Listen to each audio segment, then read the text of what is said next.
This is episode 14 with commercial realtor Ethan Offenbecher. You may know the destination, but do you know the path to take you there? This is Profits to Wealth. We shorten the time it takes for entrepreneurs to find true success through guided conversations alongside industry elites. We'll cover your commonly asked questions and dive into the skills, tactics, and lessons learned from business professionals who've turned the industry on its head through experience, critical thinking, as well as practical money management. It's time to talk business, money, and freedom with your host, Jack Marino Jr. Warren Buffett said, "I will tell you how to become rich. Close the doors. Be fearful when others are greedy. Be greedy when others are fearful." Welcome to Profits to Wealth. This is your host, Jack Marino Jr. Today on the show, I'll be interviewing Ethan Offenbecher with Marcus Millichap. Ethan has been selling commercial real estate for 20 years and joined Marcus Millichap's Austin, Texas office in 2018 as Senior Director of the National Retail Group. He specializes exclusively in the sale of retail investments, including shopping centers and triple net properties. He has closed over $500 million in transaction value and has a passion for helping clients reach their real estate investment goals. Well, Ethan, I am thrilled to have you on the show. We get a lot of questions about real estate, whether it's residential, commercial. So I'm excited to have you here to set some stuff straight, give us some insight and some advice. Well, you bet. I'm really honored to be here, Jack. Thanks for the invitation and look forward to spending some time with you and the listeners. Awesome. Well, let's get started. So I'm curious to know, when did you begin your career as a commercial real estate broker? Yeah. So the short answer to that question is exactly 20 years ago. I started in January of 2000, but I'll take you back just a little bit further, just to give you a little bit of background. I actually graduated from Seattle University up in Washington State with a degree in business and a minor in accounting, and went into the accounting field and didn't like it as much as I thought I might. But I gained some valuable insights and training from AT&T, which is a global company. And then I decided it was time to get into sales. Which, I mean, you're a people person, so I could see how you didn't like the accounting part, because accounting is usually behind the scenes. Yeah. I worked in restaurants throughout college, and I really missed the people interaction. And so I knew sales was kind of where I needed to go. And so I did. I worked for AT&T, and then in 2000, I was talking to my dad, and he said, you need to consider coming over here. And I think the real eye-opener, the aha moment for me, was he told me about a commission he just earned, and I realized that even in sales at AT&T, it was equal to my last year's pay. So it was very eye-opening, and I realized there was a big opportunity in commercial real estate. Right. So money can be a big motivator, at least on the short term. After that wears off. I mean, I think really what drives someone in their field, of speciality is the passion for helping people or their product or service. So what specifically drew you into commercial real estate? I guess it was just that your dad was already doing it. I mean, did you ever go into residential, or did you always stick to commercial? Good question. No, I did not go into residential. I think that people who are good at residential aren't necessarily good at commercial, and vice versa. I'm a business guy. I like the numbers. I graduated with a background in that. I developed that. And at the end of the day, I wanted to be focused on either businesses or investments that can help people teach people how to earn income in commercial real estate. Yeah, those two are, I mean, even though they're both real estate, commercial and residential, as I've discovered, are completely different. I mean, the residential real estate industry has the MLS, which stands for multiple listing service. And then commercial, it's just very esoteric. You don't have a lot of that same data when you can't run like comps like you do on the residential side. So I, from my limited knowledge, I mean, it seems true what you're saying is that you really need to pick one or the other. I think it's probably very difficult to be good at both. Yeah, I would even take it a step further. Wholeheartedly agree with that comment. I would take it a step further and say this. Probably 98% of the training or the licensing requirements to get a license in most states is residential oriented, and it has very little, if anything at all, to do with commercial. So you get no training to get a license. However, you're licensed to go represent other folks doing significant transactions with a lot of risk and reward associated with them. And I find that that's a kind of a big disservice. So yes, hire an expert if you're ever in that need. And I guess that's the big difference. Residential is very personal. It's, your life savings goes into some of these acquisitions to buy a house. In the commercial world, people are looking for income streams, and those are two different mindsets, two different skill sets. Absolutely. So are there any designations in the commercial real estate world that maybe you should be looking for? Yeah. So in industrial and office, there's SIOR, which is Society of Industrial and Office. And what I decided to pursue was the investment segment. And that's what we call CCIM, or Certified Commercial Investment Member. They do a really strict and course load and train you everything from site location to financial analysis. And it took me about 4 years to earn that designation, which I earned in 2008. And it has served me well.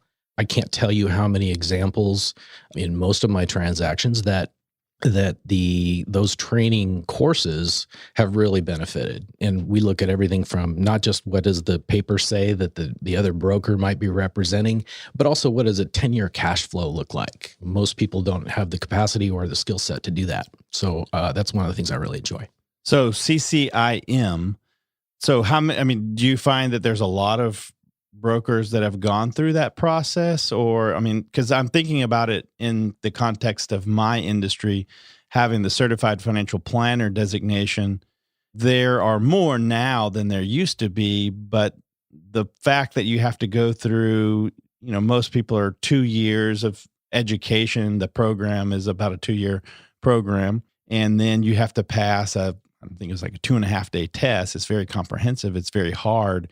And maybe there's like a 50-50 pass rate there. So few people in the industry overall will make that commitment. So is it similar in your industry? Yeah, absolutely. Not even including residential, which there are 100-fold residential to every commercial out there, but only about, in the last data I saw, was about 6 to 8% of the commercial agents have a CCIM designation. So I wouldn't call it a weed out, but the people who actually make it through the course curriculum and have the designation is very, very, very small.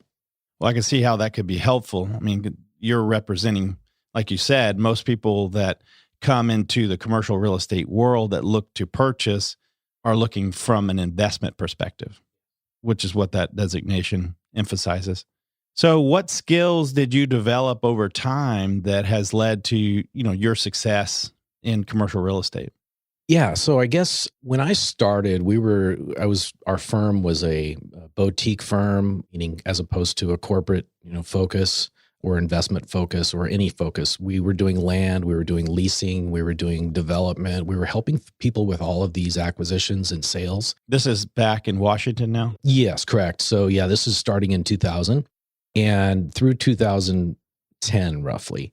And that gave me a very different worldview of commercial real estate. Most people get in and they're only doing leasing, or they get straight into doing single tenant investment sales, and they don't really understand what goes into that lease or to identifying that that's a good site. And so I think one of the things that the skill sets that I learned was a comprehensive worldview of how a developer, how a tenant, how an investor, and how lenders look at investment sales. Because with that, I can help really give good advice to the clients that we work with. Yes. Okay. So fast forward now. So those skills, I just want to back up for a second, because I think the other thing that you mentioned was accounting. And although you didn't particularly like that, because I think you're more of a people person, but I believe that actually can give you a leg up in your industry, in that not only are you good with people and you have a designation that helps identify commercial real estate that fits a specific need, but you also have the accounting training, which a lot of people don't. A lot of people struggle in accounting. And the fact that you have that, I think, is a really value add to your client. Yeah, that's a really interesting observation. When we're evaluating the numbers, if you will, as we underwrite a deal, we look at everything from the leases to the profit and loss statements. And I can't tell you how many of my not the colleagues that I work with now, but I can't tell you how many of my peers do not know how to read a financial statement. And so going back again to the segue from college accounting into that world, I looked at a lot of data, a lot of underwriting, and I really have a good sense of how to read a profit and loss statement, which helps me dissect a deal much quicker than the next guy. There's a lot of people that don't know how to read the P&L. We go back to Enron collapse. The data was actually there because it's a public traded company. I think it's funny that a lot of people missed it. When they look at the statement of cash flow, they could have identified some big crisis there. Anyway, so if we fast forward to today, so you started career in commercial real estate in Washington. We're here in Austin, Texas. You're now a senior director at Marcus and Millichap here in Austin. Tell us more about your firm. Yeah, absolutely. So first things first, when I decided to make the jump, we were looking for a change in two things. I needed warmer weather for my wife and myself. We were looking for, that's a big check. And as much as I love Seattle and all that it offers, it was just time. And secondly, I wanted to be in a market that had enormous growth opportunities for jobs, because I knew jobs drive deals, jobs drive action, and jobs drive opportunity. And I couldn't have been more pleased. This was in 2014, and you know what's happened with all the large companies moving here, Google, Apple, Samsung. We've got WeWork, Indeed. There's a ton of headquarters and regional offices here, and that's really continued to drive population. Population drives retail, drives office, drives all of our categories in investment real estate. Yep, the jobs do drive a lot of things, right? The economy. That's a very smart observation, and you help contribute to the traffic too. I mean, there's no shortage of traffic, I'm sure, in Washington as well because of Amazon. But yeah, this is a great city to be in. There's a whole lot of opportunity for investment. There's a whole lot of growth here.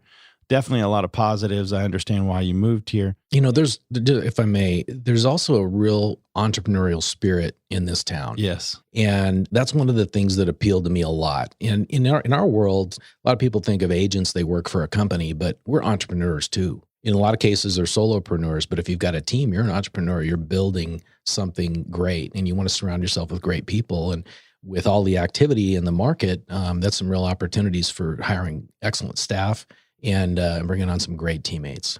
Absolutely. I agree with you wholeheartedly. Sorry. So what areas, what does your typical client look like? I know they're an investor, but are they looking for a specific type of property? Yeah, my focus is retail and triple net properties. Triple net, just simply defined, is a single tenant property, oftentimes a single tenant property like a Walgreens or a Jack in the Box, where there's a long-term lease in place, and all of those, they call them nets, the taxes, the insurance, and the common area maintenance are all passed through to the tenant. And so I work in that space, and we work with a lot of developers. My ideal client would be somebody who owns commercial real estate. It doesn't have to be in Austin. We've done transactions even while we're down in Austin here from 7 different states. We've been very active out of market. We're collaborating with folks from across the country in Marcus and Millichap to drive more deals here and bring investors in from out of state. So my ideal client is somebody who owns real estate or who's really interested in exploring. They've got some cash reserves. They've got their portfolio built up with their wealth advisor at Lake Hills, and they are looking to diversify, or they're looking to really increase their cash flows. And there are a bunch of other metrics we can look at later, but that's my ideal client. Okay. And is there a particular area of expertise that you and your firm have? Is it industrial? Is it office? Or is it really just broad commercial? So each one of our agents in the office has a specialty. So mine is shopping centers and single tenant retail. I'm also really passionate about medical. I love the medical space as well. But we have an office and industrial specialist. We have hotel specialists. We have apartment specialists, and we have single tenant property type guys that work deals across the country. So they might have an advanced auto, but you could do advanced auto from anywhere because they're triple net. And so it's easy to manage those deals. So we get investors coming from all over to buy those. You can be an out-of-state investor and have a passive income stream with a very hands-off investment. So that's the single tenant triple net space. So hopefully that makes sense. Yeah. So you have a team, which I really like, so that you don't have to be a jack of all trades. Yeah. Right. You can bring in someone else that has an expertise in hotel. Yeah. To help you, with that particular client that you're working with. Yeah. Yeah. So we do work with folks from all over, but I love my backyard and I want to invest heavily here. We actually have databased approximately 2,000 property owners and are constantly calling them to discuss their real estate, whether they're buying, selling, or something in between. And so we have a guy in my office named Ray, and Ray's focused on San Antonio. We've got a gal in my office named Sarah. She's focused on gas station and convenience stores. So we're starting to build little segments within the team that really allow us to specialize and also cross collaborate, which is one of the reasons I love the team aspect, is the opportunity to not only mentor, but also to do deals across the aisle, if you will. That's awesome. Yeah. What about the size of the transactions or the property? Is there a range you could give us on what's, I guess, typical? Yeah, absolutely. So I think one of the things to point out is Marcus Millichap specializes in the private client space, and simply defined, that's really any investment property that's between $2 and $20 million. And so we'll see some real estate investment trusts, we'll see developers, we'll see private equity firms or family offices, or husband and wife they've got some extra cash and they want to go find an income stream and an opportunity in an investment deal. So that's kind of our focus. So what we often do from there is I kind of meet with the client and determine what their needs are and evaluate their current state of affairs to determine where the opportunity lies for them. Okay. So anyone looking for, it could be individuals, families, all the way up to real estate investment trust, private equity, more of institutional money, if you will, that are seeking commercial real estate for their portfolio to provide an income. Yeah. That's simply put. And it doesn't matter. I mean, you cover the whole space because you have a very vast team. And the fact that you're in Austin doesn't restrict you from helping someone in another state. Yeah. So I have a good example to share. Maybe a story is better. We just sold a 120,000 square foot shopping center in Beaumont. And that deal had some national tenants. We had Burlington, Dollar Tree, Boot Barn, and a Planet Fitness, among others. That particular owner also property in the Carolinas. And so we're looking at evaluating those types of opportunities as well. So a lot of times owners will own in other markets, and we're not limited by state, and we collaborate with local, where needed, we collaborate with the local Marcus Millichap agent in that area or their specialty group. So it really allows us, you get the strength of a 2,000 agent office and in over 80 offices with the local expertise of myself or whoever we collaborate with in another market. Which is key because every market is different. I like that. So you've been doing this for over 20 years, a lot of experience, probably seen just about everything.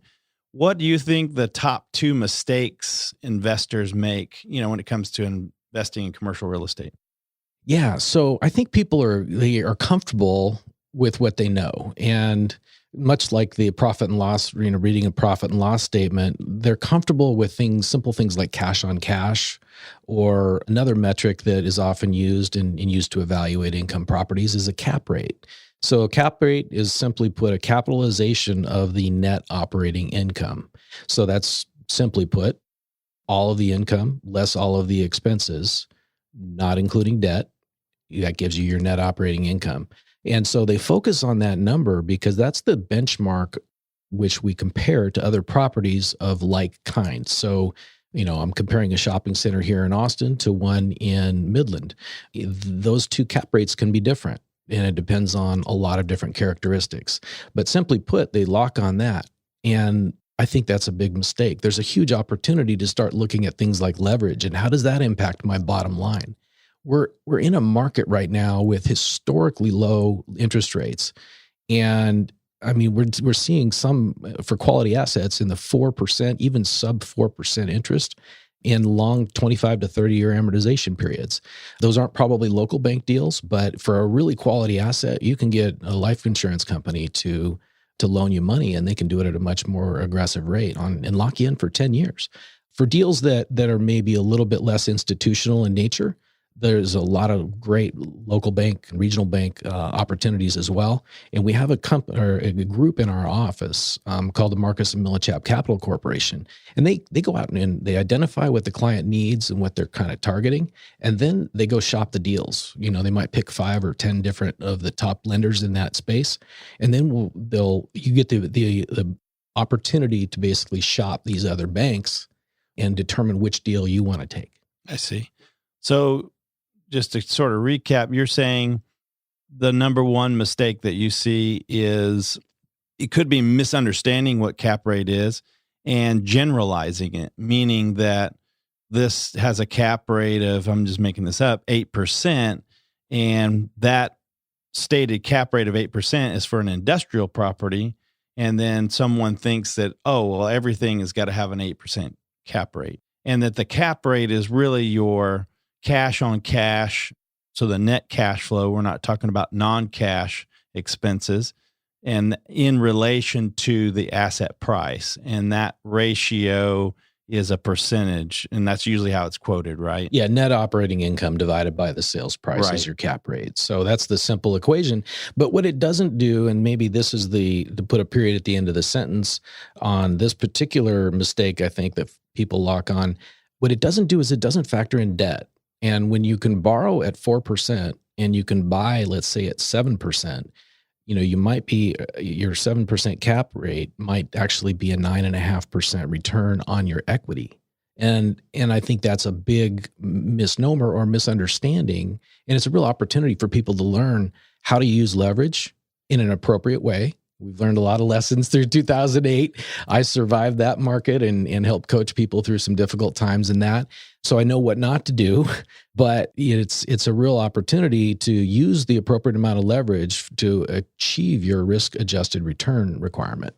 Absolutely, because even in the liquid capital markets, you can use leverage the same way. It does enhance your return on the upside, but it does the same on the downside. And I think you brought up a good point. We're in the longest bull cycle in the capital markets. We're in the longest economic cycle in history. A lot of people have been talking about, I know we talked earlier about that it's fall outside, winter's coming, no one knows when it is. And I think my point is working with someone that's been through the winter is really powerful, because like even in my world, talking to a financial advisor that hasn't gone through 2008, because 2008, I still have scars from 2008. It really changed. You're not alone. I know I can't be, because it changes your definition of risk. Because at that point, even in real estate, especially real estate, residential, everyone thought that, the return profile was asymmetrical, meaning that it only goes in one direction up. And that's not the case. I mean, you can lose money in any asset class. And I think that's another value add for you, is that you've been through a couple cycles actually. Yeah. And you've saw the .com bust right a year and a half into my career, starting out in, so in September of 2001 was the .com bust. And in Seattle, that meant something. There was a lot of office vacancy, like half of the building would move out. And so and that's just one category, but that same trend is kind of happening in retail right now. And it's not that there's major exposure by any stretch, but retail is changing. I mean, similar to, the stock market, Right. Companies 50 years ago, I don't know the percentages, I bet you do, but I would suspect well over half of them that were on this NYSE 50 years ago are probably not even in existence anymore. True.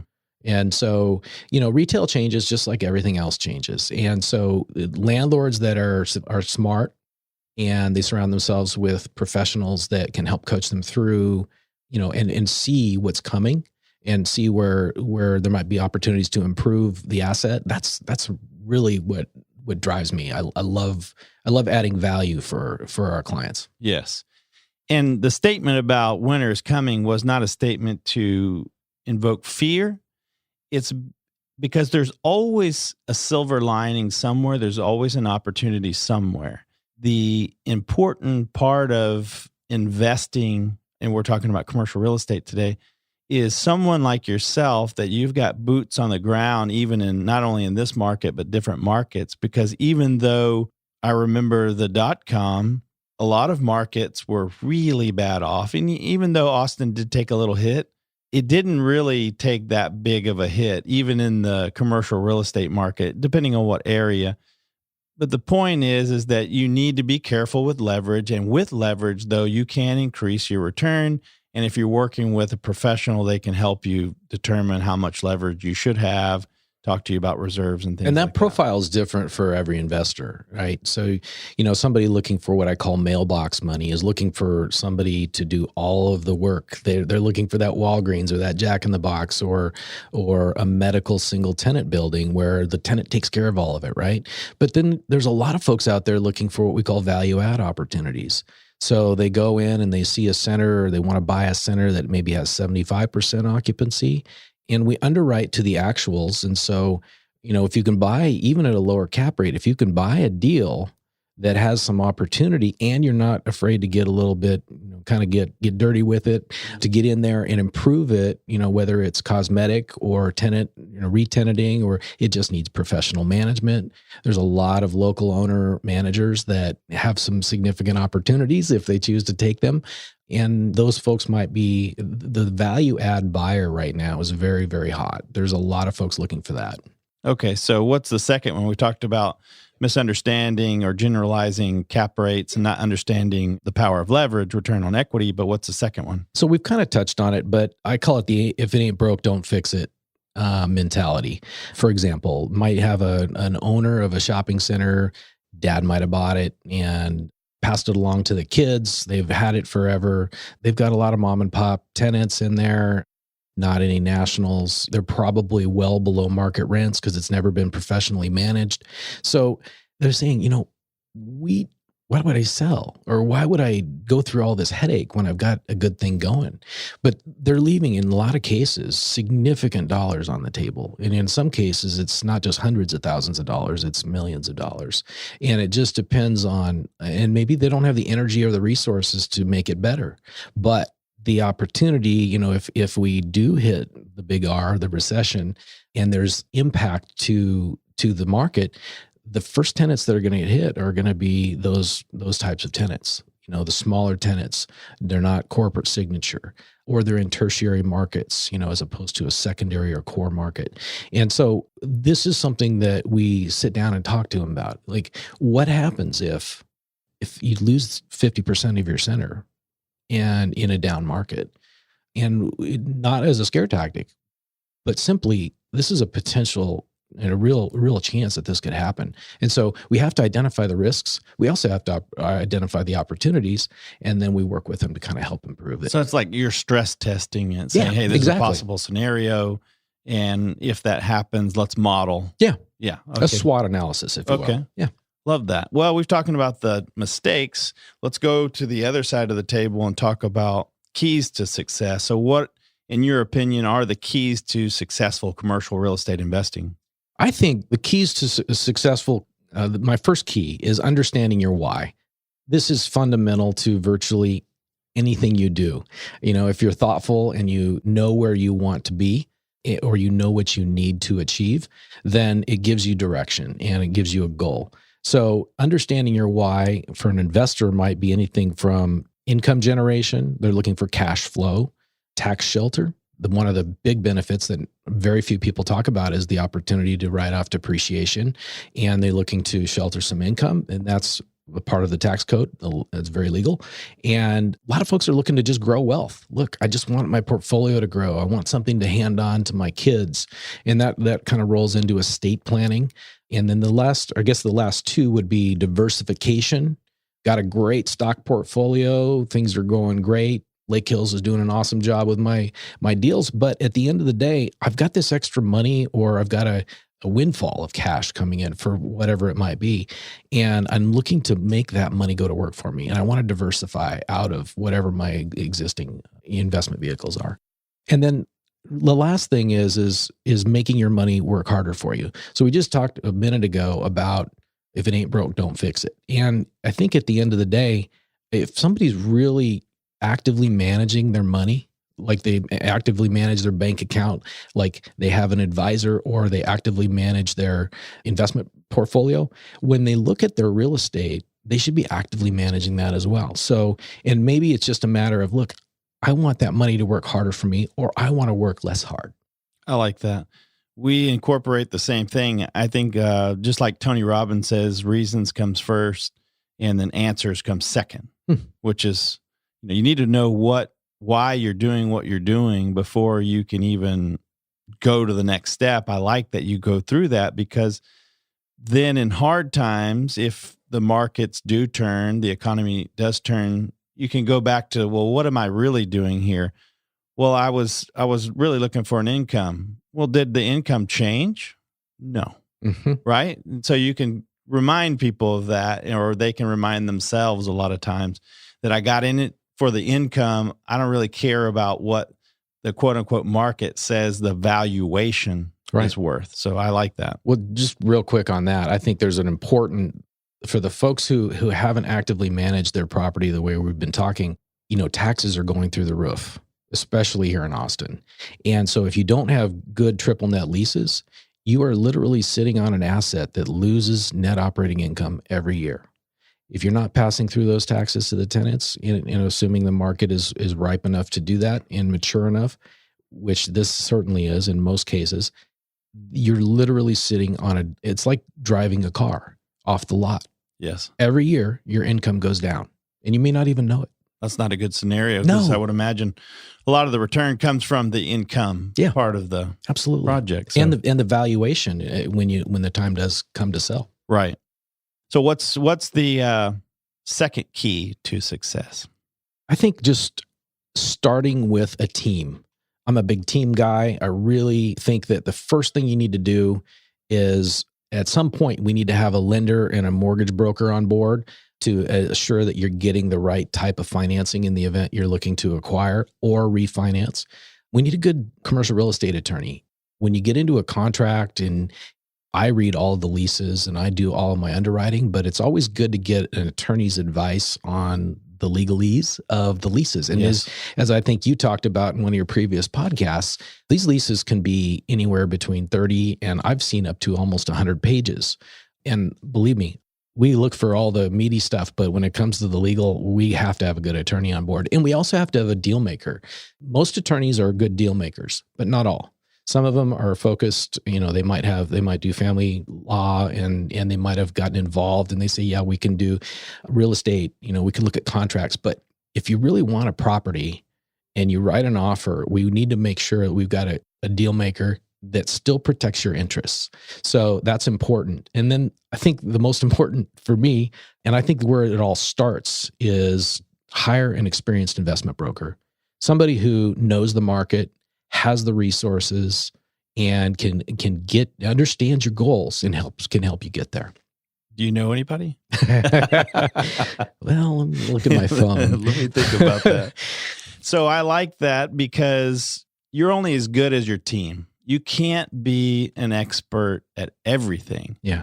And I think if you're the smartest person in the room, you need to change rooms. You no need question. other people that have different specializations, or like in your case with your firm, Marcus and Millichap, you've got other people that specialize in different segments of commercial real estate. So I like the whole team approach. Yeah. The one thing I would say also is we know a lot of folks in the space, and you don't have to go out and do your own interviewing. If you need a resource, or we have multiple resources on, commercial real estate attorneys that are great. And the same thing is true, of course, with lenders. So that's not something you need to master. You can't be the master of all things. Right. So, but if you get the right, and if we're involved early enough, we can guide that ship very easily for you. Yeah. So I would imagine the first person you hire is investment broker, and then you and your team can, if they don't have their own mortgage broker or attorney, you guys can help with that. Yeah. And we've been kind of focusing on the buy side there when we talk about lending, but that's also true for refinancing. On the sales side, we get involved more as a consultant up front, not as a transaction. We're not looking for transactions. I'm looking for relationships. So if I'm looking for, just had a quick question. Let's say I want to hire a investment broker, commercial real estate agent. Is there a question maybe like, how should I go about that process? Because I'm sure that there's not as many in the residential as in the residential world, but there's a lot of commercial investment brokers. So what should I be looking for? I think the first thing you want to look for is rapport. Do you like the person? One of the things that, as we know, when you build rapport, you build trust, and trust leads to opportunities for success down the road. But even if it's not for a deal right now, you just want to know what your property's worth. You need to know that the person that you're engaging with knows what they're doing. And I think looking at their track record is really important. That kind of helps weed out a lot.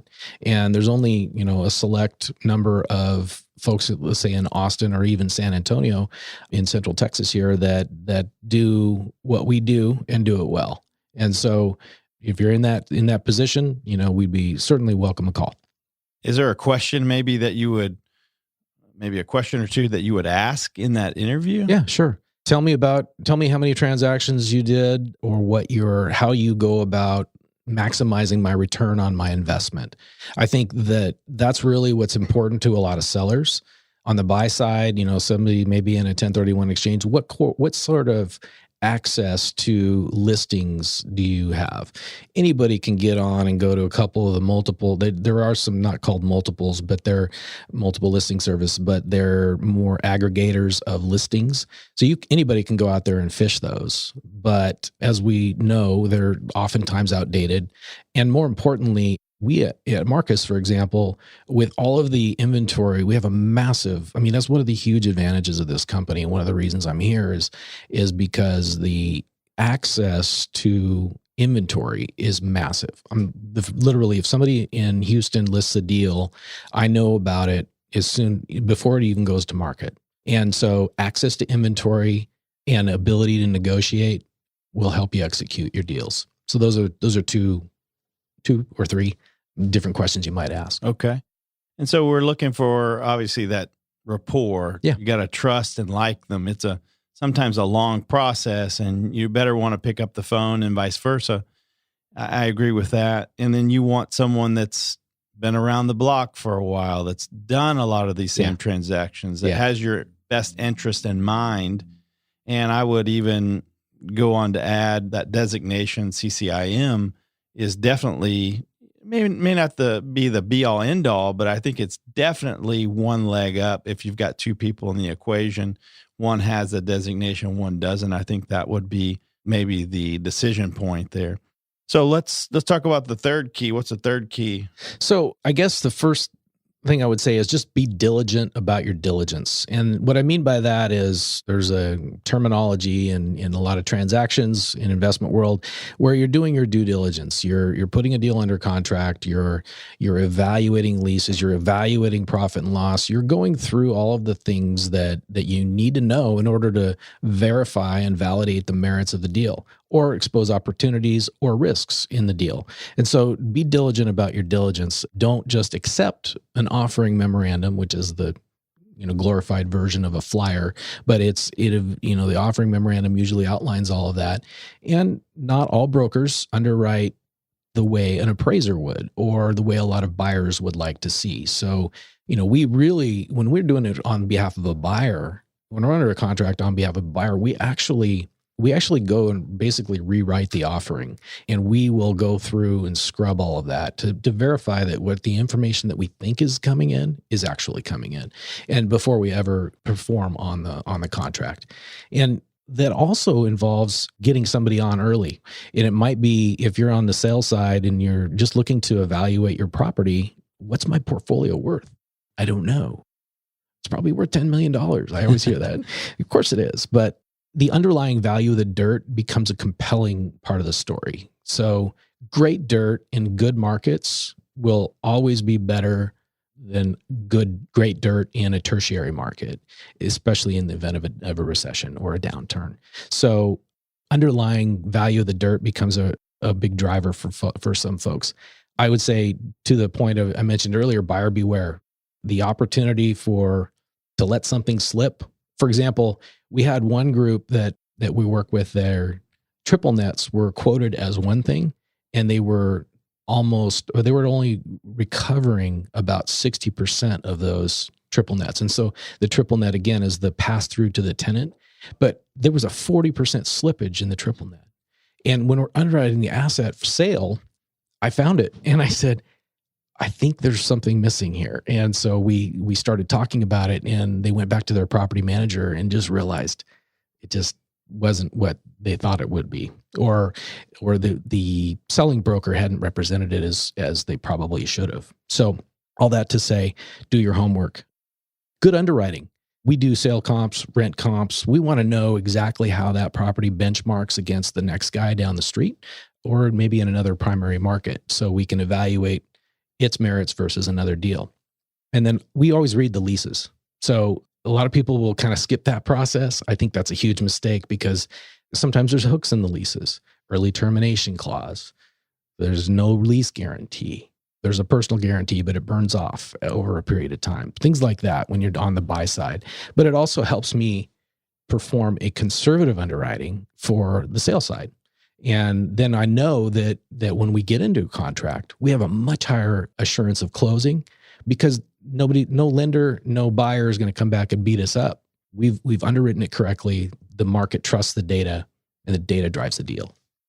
Each one of these keys are important, but I think as we get to 3, if you make mistakes on the first couple, this is where the rubber meets the road and can compound against you if you haven't, for example, selected the right person. Because now, when you get to due diligence, from my perspective, because you and I have looked at a lot of deals together. Yeah.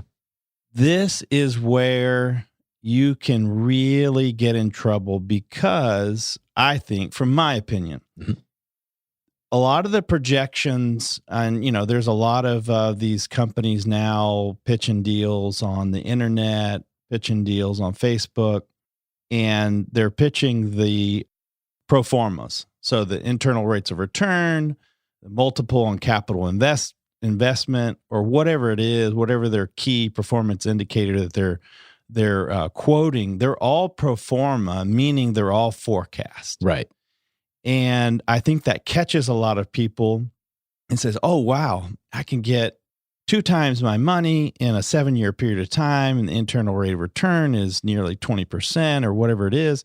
And it's very enticing. But these are all estimates. And I love that you went through and added due diligence in here, because I would put an asterisk here and say, this is very important, because if you mess up here, it could be the difference between a really good investment, a poor investment, or a terrible investment, right? Yeah. Would you agree with me? I do. In fact, I would go this far to say, I think you make your money on the buy. Some people would say you make it when you sell, but you might be in a situation where you're forced to sell in a bad point in the market, and your investment is going to be protected if you bought it right and you underwrote it right. So I think that I really think that that's true on the sales side. I want to represent a property accurately to the market, and I want to know that the buyer's getting the deal that they think they sign up for. Yes. I mean, this is, like I said, when I mentioned this. Rubber meets the road here. There's a lot of potential mistakes to be made here, and you need the team that can help you. So how long is that? I'm just curious how long the average due diligence process is, because I kind of see this as, not that I'm a gambler, but Texas Hold'em, you fold more than you actually hold, right? And so I think there's a lot of times you have to be willing to walk away from some deals. But in that due diligence process, I mean, how long does that usually take you? So, that's an interesting comment. So when we're looking at a deal, we're not going to write it until we're really, really sure. We already poked holes in the deal. Is there any early termination clauses? Is there any capital maintenance that is deferred maintenance that needs to be done? Roof, parking lot, just simple things. Is one of the tenants in trouble? So we poke holes in the deal before we ever write a non-binding letter of intent, much less go to contract. So that's the process: letter of intent first, and then a contract. Once you go to contract, then you're in your due diligence period.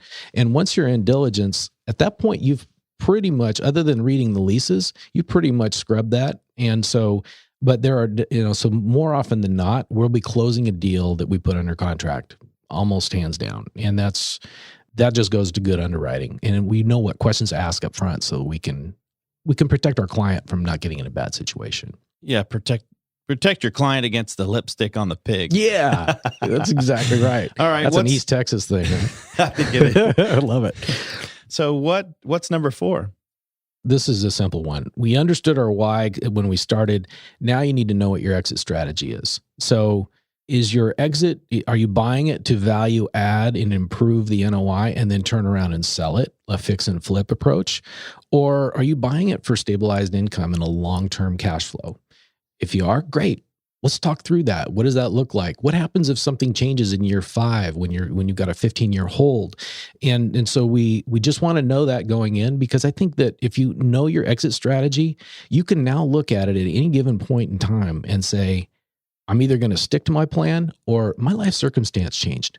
I'd like to travel a little bit more. I want to free up some cash. I want to buy something else, or maybe I've got a medical condition or something. So I think if you stick to your exit plan, you just need to be flexible with changing market conditions. And that's another key driver, right?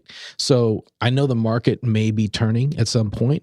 So if somebody bought 3-4 years ago, they've seen gradually increasing in net operating income. And in the event that they may have some exposure in a down market, now might be a great time to sell. So let's say I own a piece of property and I never did devise some sort of exit plan. What would your advice be? Oh, that's easy. Call me. So this is a part of our meet and greet, the first initial appointment. We want to get to know where you've been, what the asset is, what it's valued at, and what your goals are. And so out of that appointment is very simply 3 options: hold and do nothing. Everything's great. You're doing a great job. It's meeting your goals. 2, refinance, pull equity out. We have a quick story on that. We just worked with a client down in San Antonio, owned a Class C shopping center. It wasn't sexy, but she had a ton of equity in the deal, almost no debt on it. So she pulled about, $700,000-$800,000 cash out of that by refinancing. And then we went and bought her a 2-tenant, brand new, 10-year leases, all triple net. She doubled her cash flow. She significantly increased her depreciation, and her wealth, or her portfolio size, literally went to about 2.5 times. Wow. Like that.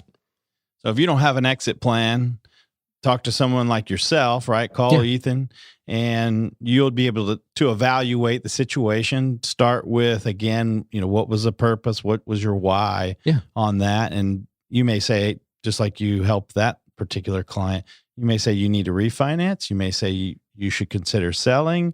I mean, there's a lot of things that we just give you the options, right? Yes. So here's what I'm seeing. Here's what I'm thinking, what I see going on in the market. We use the data to drive the deals. If we see a trend, we educate the client. And then at the end of the day, it's their decision. And we have this meeting sometimes 2 or 3 times before they come to a decision point where it's time to do something. So it's not an exercise in futility. I think it's a great long-term portfolio strategy planning, and it's great for estate planning as well. So to recap, 4 keys to successful commercial real estate investing. Understand your why. Number 2, have a great team that represents you. So that's mortgage broker, attorneys, and someone like yourself, investment broker. 3 would be do the due diligence, which I think we both agree this is one of the most important parts of the process and could be a longer piece of the process. But it's not, doesn't necessarily have to be complex. That's where you come in. And then 4 is have an exit plan. Yeah. So those are the 4 keys to successful commercial real estate investing. Thank you for that. Absolutely. So I know there's going to be listeners that want to contact you, probably have questions, may even want that complimentary evaluation or session with you to evaluate not only where you and your company see the markets, but what advice or tips would you give on that particular piece of property? So what's the best way to contact you? So I have a company LinkedIn and Facebook page. You can always connect with me there. I love interacting with folks on both of those platforms. And then this is a little risky, but I'm going to put my cell phone out there, and you can always text and just say, hey, and if you do hit me up, just let me know, hey, look, I heard you on the podcast, Profits to Wealth. Love to connect. And so I'll reach out to you and we'll go from there. My cell number is 832-544-4460. Awesome. Thanks for giving up the bat phone. That's no dating advice, just commercial real estate only. Okay. Love that. Well, thank you, Ethan. So before we wrap up here, we're going to go into the rapid fire session where I like to get to know you a little better and just formulated a couple questions here. So number 1, what do you do to keep your edge? You do training, books, podcasts. What are you doing? Yeah, so that's interesting. So I like to work out. I need to make more time to do it, but I love working out. It clears my head big time. And I do the things I hate to do, which is cardio, but I try to do as much of it as I can. I try and eat healthy. I think eating healthy helps you sleep. And I listen to podcasts. I don't do a lot of reading, although this year my goal is to read one improvement book each month. So in hardcover, not just audiobooks. I'm going to hold you to it. Old school. I love that. I've already met my January, so I'm working on my February.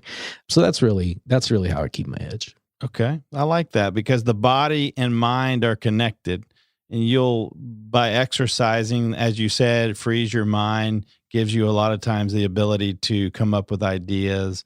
So yeah, awesome. The truth of the matter is I'm just trying to keep up with my wife and kids, but I think it'll benefit everyone in the long run. She's a hard one to catch. Oh, yeah. Next question. So who's had the most impact on your life? This is a very interesting question. And I thought back through my life on who had the most impact on me, and it's my wife. We're celebrating 25 years of marriage this year. Congratulations. We've known each other for 27 years. She's put up with me for all those years. But I feel very blessed to have her in my life. She motivates me. She drives me sometimes. And also, I just think that we've evolved in our relationship, and she's by far and away the love of my life and had the most impact. Wow. That's an awesome answer. I really like that. It's the person that you go home to that I think has the most pivotal impact on your life. Yeah. Right. Even though you don't necessarily spend as much time at home with that person because you spend most of your waking hours probably at work. But when you go home, I think that is pivotal in the success of someone's career is having someone there, man, woman, whatever, that supports you no matter what. So that's awesome. So if you could read one book or recommend one book that you've read, I should say, what would it be? Well, I suspect that I've actually got 2. Number 1, but I suspect a lot of people listening have either heard of or read both. The Bible. I find a lot of motivation through my faith, and that's my benchmark upon all my decisions are made. And then the book, Jim Collins' Good to Great. That book has so many relevant. I read it, I don't know, I don't even know how old it is now, but 8 years ago or so I read it, and maybe 5 years. The hedgehog concept, the flywheel, some of those just resonate with me. And every time I kind of get stuck, I think, what story or what concept can I do to fix it? So I love that book. I love both of those. Yeah. The Bible, you could read that 20 times and get something out of it different each time. So that is the book. That's why they call it the book, the good book. So what do you do in your free time? Well, what's free time? No, I'm kidding. So I love golfing.